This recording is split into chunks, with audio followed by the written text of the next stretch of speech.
Hey there folks, what's up and welcome to Luxurious Life. Every country has a particular cuisine which is a representation of what the country, its culture, and people are like. Cuisine tells a lot about the history of the country and what the people of that country had to make do with their limited resources when they settled in that land. Let's check out 5 of the most lavish dishes to have in Europe. Arancini in Italy. Italian food is bold and fulfilling without being too strong on the stomach. It's dense and textured and utilizes a broad variety of flavors. Italian cuisine is world famous alongside French cuisine. Pizza and pasta have been world meals cooked not just in hotels but also by most home cooks.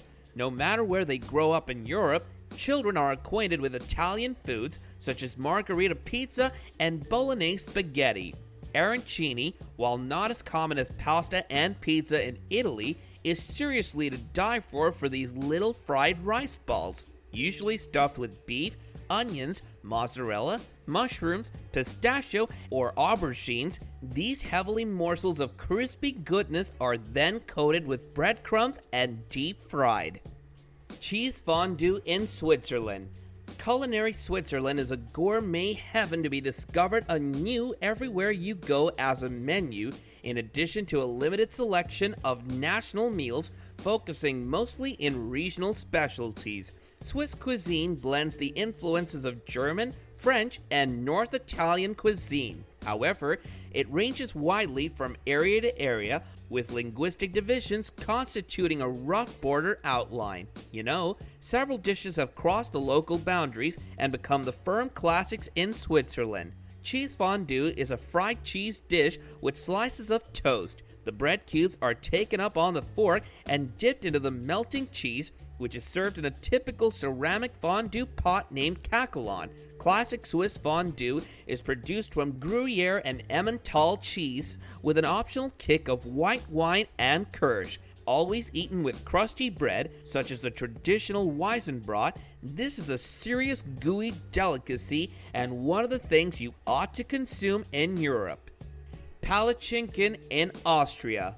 A special heritage of Austrian cuisine has evolved over the centuries of Austria's life. Its traditional and well-known recipes draw millions of visitors every year. Austria's rich cuisine is the product of its past as a global empire where all sorts of diverse societies have added their own nuances. The Habsburg Empire spread from the boundaries of Imperial Russia to the Adriatic and composed of more than a dozen nationalities, with more than 51 million inhabitants speaking 16 distinct languages. Over the last 7 decades, the Habsburg cosmopolitan rule has spread to Switzerland, Alsace, Burgundy, Spain, the Netherlands, Bohemia, Moravia, Slovakia, Poland, Hungary, Croatia, Slovenia, and Italy.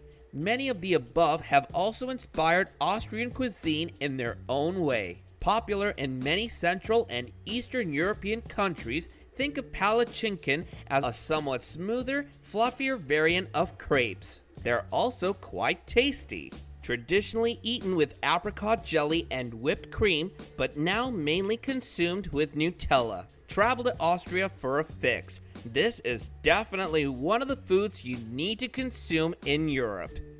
Moussaka in Greece. Greek cuisine, with its large range of high-quality ingredients and its wisely thought and highly valuable variations that encapsulate the experience of millennia, enjoys a privileged place in the global community of alternative tastes. Greece is distinguished by its many islands and the harsh landscape of the mainland.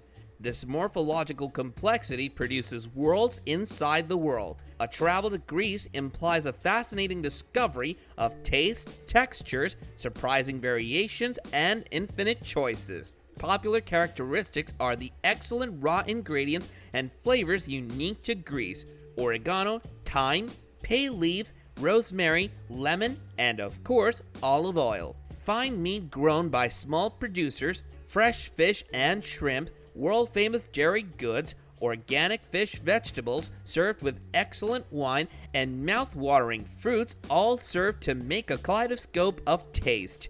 popular in the Eastern Mediterranean, the Middle East, and the Balkans, this dish is made of either potatoes or aubergines covered with ground meat and either tomato or bechamel sauce, often topped with cheese and baked in the oven. Most definitely one of the finest foods you need to consume in Europe.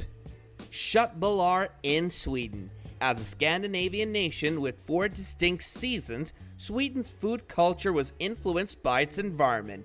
The frost-free season, from May to August, has traditionally been directed towards producing what could be processed during the winter months. Southern areas, though, enjoy half as long a season owing to milder temperatures. Food preservation has been performed in Sweden since the Viking period. Richer families utilize techniques such as salting and smoking, whereas the less fortunate would usually prefer to dry, ferment, or pickle their fish and produce. Pickled and fermented food were still part of the Swedish diet to this day, and the most common types are cucumber, cabbage, and other vegetables and root vegetables. The pickled herring, sill, is a favorite for the national holidays of Easter, Midsummer, and Christmas. Swedish meatballs have been really famous because of IKEA, but we think they still don't get the credit they deserve. Made with milk-soaked cream and breadcrumbs, they're super tender and usually eaten with gravy,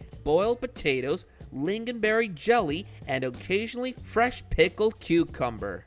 This brings us to the end of our video, which we hope you guys enjoyed. And if you did, do let us know by hitting the like button, subscribing to our channel, and letting us know in the comments below which European dish in our video whet your appetite the most. Stick around for more juicy content like this, as we'll be seeing you guys in another video. Until then, take care and goodbye.